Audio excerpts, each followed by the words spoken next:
Assalamualaikum warahmatullahi wabarakatuh. First and foremost, all praises are due to Allah subhanahu wa ta'ala as the one who grants us his blessings and opportunities so that we can become better individuals each day.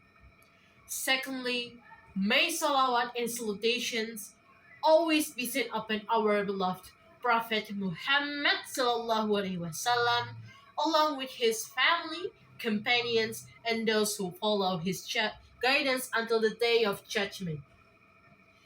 With all due respect, I would like to greet all of you, the honorable judges, my dear friends who are participating in this competition, and all of you, ladies and gentlemen, who are watching this video. Before I begin, allow me to introduce myself. My name is Aurel Filza Odetta Shafira, and I'm from Gunungputri Vocational High School. Ladies and gentlemen, as members of Generation Z, we are intimately familiar with the digital world. We've grown up in it, lived through it, and sometimes, if we are being honest, we feel trapped by it. From the moment we could grasp a smartphone, we've been tethered to social media such as Instagram, TikTok, or Snapchat. These platforms are where we connect, live, and share our daily lives. But, ladies and gentlemen, here's the thing. In the midst of all these connections, how many of us have ever felt disconnected? Not from the world, but from our own self. So, on this special occasion today, I would like to address a topic that many of us Gen Z experience in our daily life. That is social media addiction and our mental health awareness regarding it. Before I continue this speech any further, I would like to make a confession to you guys. I want to admit that up until now, speaking in front of you, speaking about this speech, sometimes I've been overwhelmed by social media addiction. I spent hours mindlessly scrolling, jumping from one app to another, thinking this is how I relax. And suddenly, when I look at the clock, the hours have slipped by unaccounted for. My homework is still unfinished. I've neglected important things. And instead of feeling at ease, I feel drained, empty. We've all been there, haven't we? Lost in the scroll, only to realize that the time we thought spent relaxing was the time in reality we can never get back. But here's the twist, ladies and gentlemen. I did something about this. I wasn't content with wasting my potential on social media addiction. I wasn't willing to let the chaos of social media dictate my reality any longer. And in a moment of clarity, I decided to step out of the noise into something that would challenge my mind, build my future, and pull me away from that digital rabbit hole. In that moment, I decided to study software development. Why would I choose software development? Because for me, coding was the antidote. It wasn't just a distraction, but it became a force of creation, an avenue to channel my energy into something tangible, something real. It was like discovering an entire world that existed beyond the confines of a screen. And trust me, once you step into that world, there's no turning back. But do you know about the ugly truth of social media? That it doesn't just take our time, it messes up with our minds too. I can't tell you how many times I've found myself comparing my life to others, Artsy influencer traveling the world, buying shiny things, posting flawless photos. They have perfect life. When I saw it, I feel like my life is sucked, bro. Like I'm a useless person. It's easy to forget that what we see online is just a highlight reel.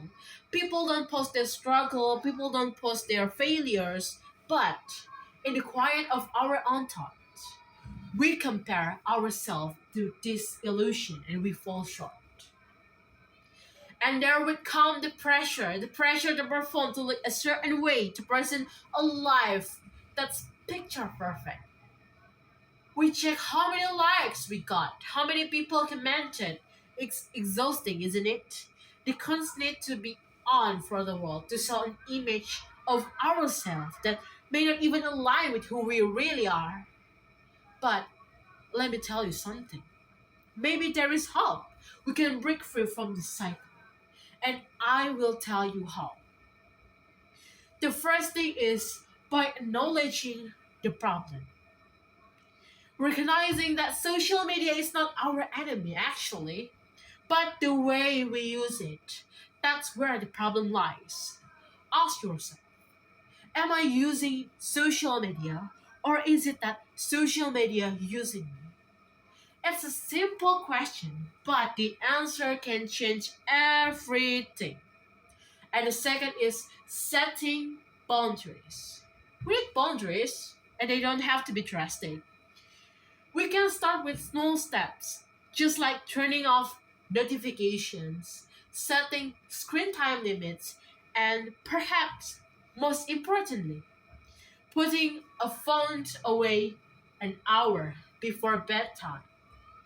That small change alone made a world of difference in my sleep, my focus, and my mental clarity.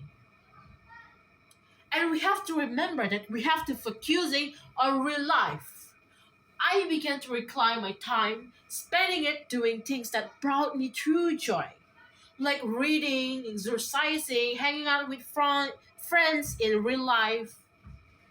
I reminded myself that life doesn't happen on a screen. Real connections happen in person, in the moments we share without the need for validation from likes and comments. And the last thing is maybe investing in meaningful skills. For me, that meant diving deep into software development and programming. But it can be anything that calls to you, whether it's learning a new skill, pursuing a passion, or working on personal growth. The key is investing in something real, something that will take you to some places, rather than just keeping you stuck in an endless loop of comparison and mindless scrolling. But despite of all that, the things that I've told you guys, maybe the most important thing is to start working on your self-worth. Social media does not define